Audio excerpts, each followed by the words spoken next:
my name is Kathy Power, and I have had the huge honor of being the volunteer coordinator for the last 2 years, starting with the Carlton Complex Long-Term Recovery Group, and then of course after the Okanagan Complex fires, then working with the Okanagan County Long-Term Recovery Group.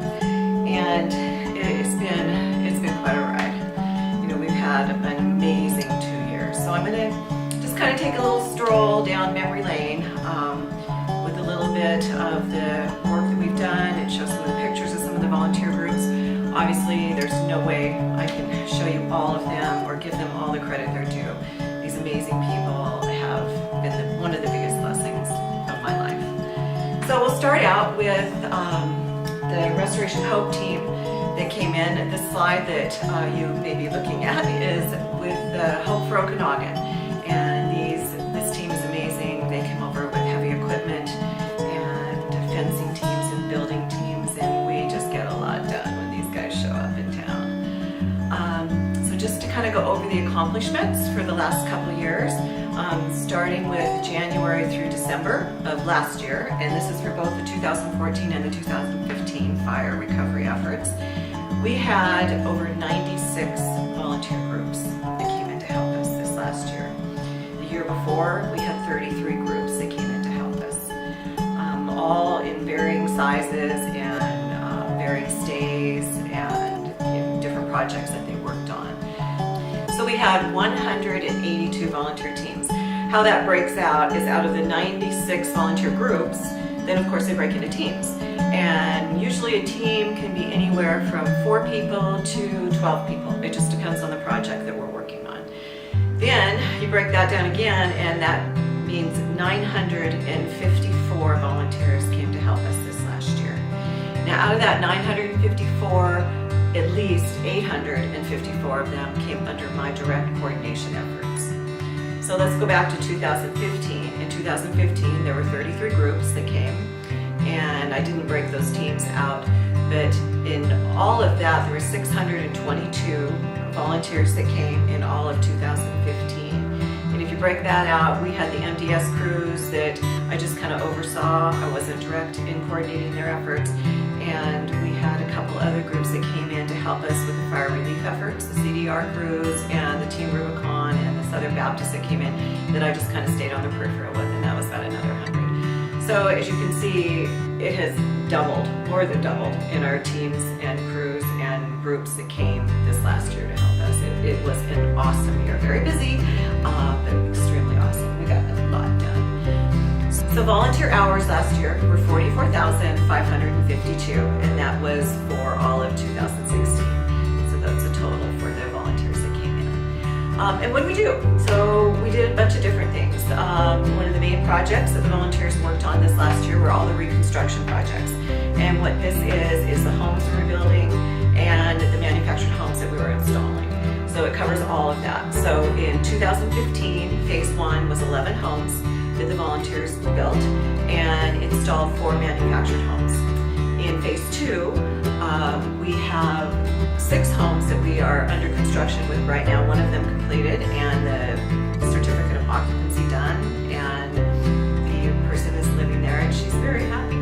So it's amazing the work we've been done. The other 5 that are under construction are very close to being completed and will be completed soon. We also have 5 manufactured homes that got completed. And again, this is all done by volunteers. So the total building projects that the volunteers worked on that came in this year alone in 2016 were 316 different projects. So again, that's pretty huge.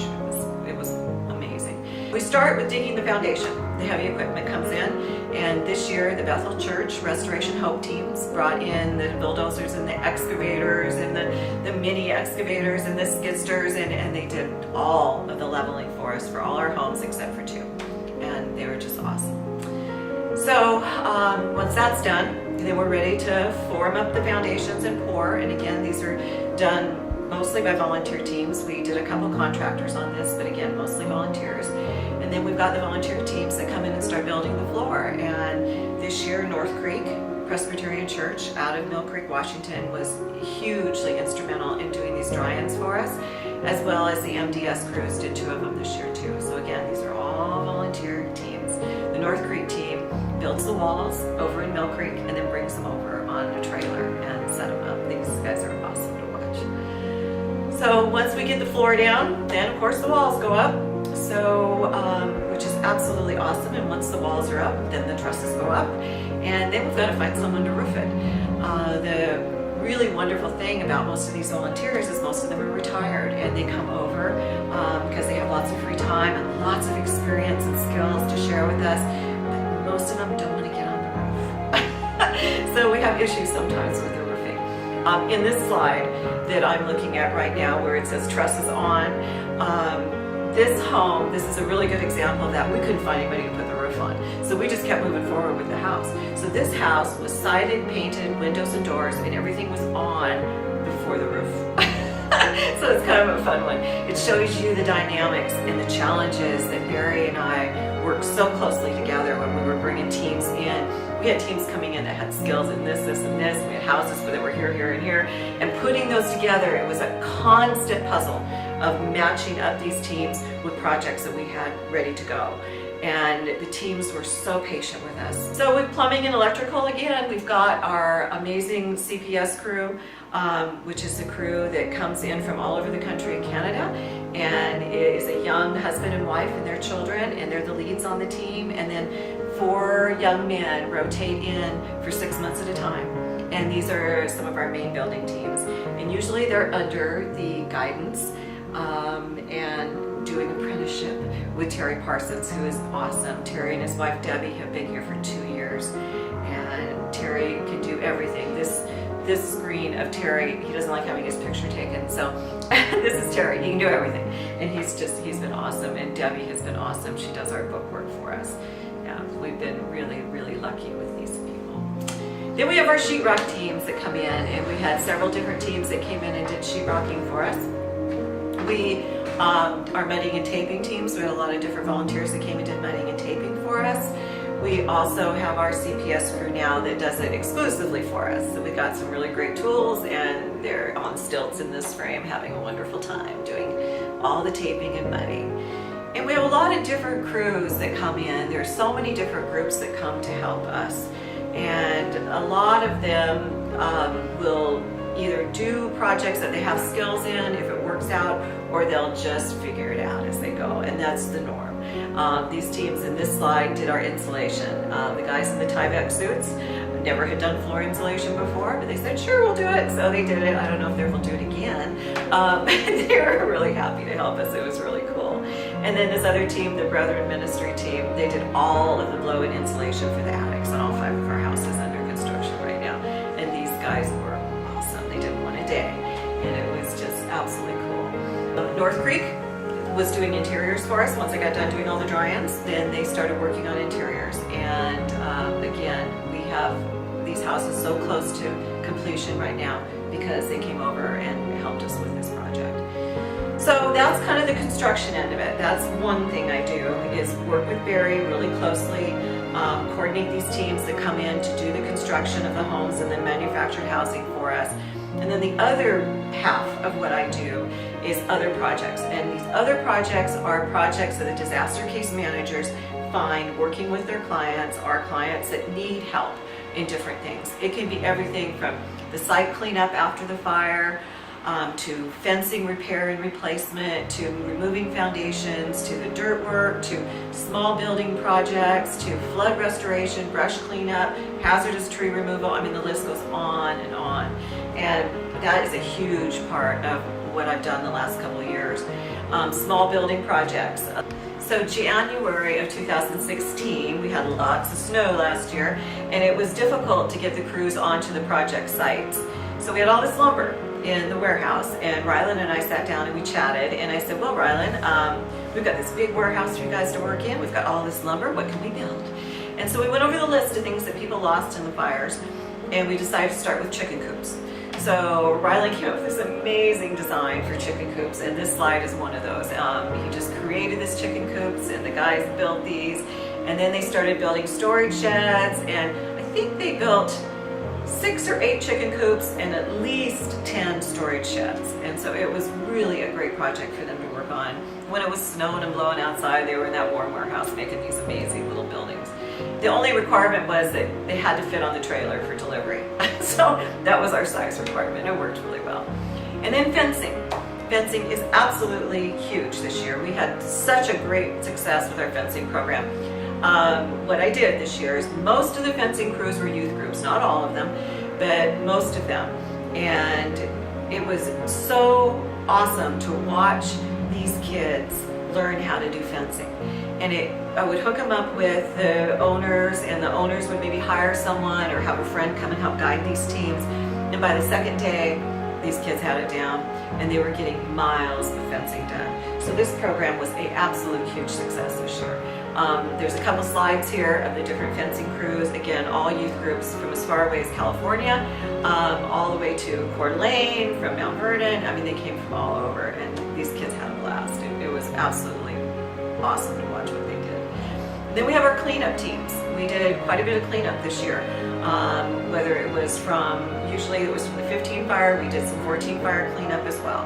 And lots of different teams were helpful in that. The Restoration Hope team was huge in that. And then also the Christian, the CAM, Christian Ministries, came in, and they were awesome. They stayed for 2.5 weeks and just made a huge dent in that list of people that needed help getting things cleaned up. These guys were just amazing.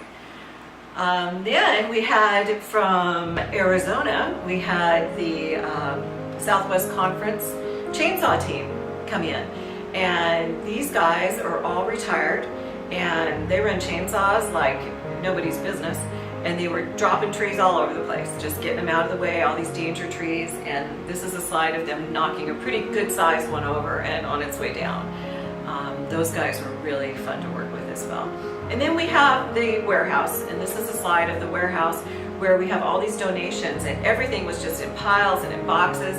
And we brought in Mary, and Mary came in. Mary Von Bronckhorst was a huge help to us this year, and she came in and organized this ladies team to organize all of these household items and get them in areas where people could come and pick out what they needed. And that was a huge undertaking. It took about a week to get that done. And then one of the last kind of other projects that we did this year was firewood cutting. We had Chase Burkett and the Intiat Hotshot team came up in 10-degree weather and cut a bunch of firewood for us. And then we had volunteers under Cindy Cook's leadership that came and brought 3 trucks, and we delivered firewood to 2 different fire survivors from the 2015 fire. Those homes were nearing completion, and they needed firewood for the winter. So we got that done, and that was an awesome day. I was really grateful the sun was shining. So one of my mottos, working with all these amazing volunteers, has been let's get her done, and that's what we have done. And we could have never, ever done what we have done without all of the volunteer help that we've had. So it's been amazing. What I have done for the teams is every team that comes here gets a heart rock to take home. So this is a heart rock that came off of my farm, but most of them come out of the Methow River. So I collect heart rocks, and it's really important to me that every single one of these people that have come and given of their time, which is the most valuable thing that we own, their resources, a lot of financial resources to help this project continue in all recovery efforts, and they'd have something that they can keep that represents their time here. So it's been really cool. They all love the heart rocks. This next frame is a picture of the Puyallup teams, the United Methodist Puyallup teams, and their heart rocks outside the Pateros Church here. And they're saying goodbye. And it's always tough because it's like coming to camp, and everybody has such a great time that when it's over, it's kind of a bittersweet end for everybody. I miss them when they leave, and they miss us, and then they come back. They keep coming back. We've had a huge return rate in volunteer teams this last year in 2016, which has just been absolutely wonderful. So the volunteers have been just the biggest blessing to me, and I thank every one of them, and I wish I could thank you all individually and give you all a big hug again, and thank you for everything you did for us and everything you did for me. It was a personal blessing to me to work with you and spend time with you and share in that love, because that's what you gave us, and that's what stays here. And from my heart to yours, thank you for everything you've done, everything you will do in the future. It was an honor of mine to work with you. Take care till we see again, and I hope we do. Take care of yourself.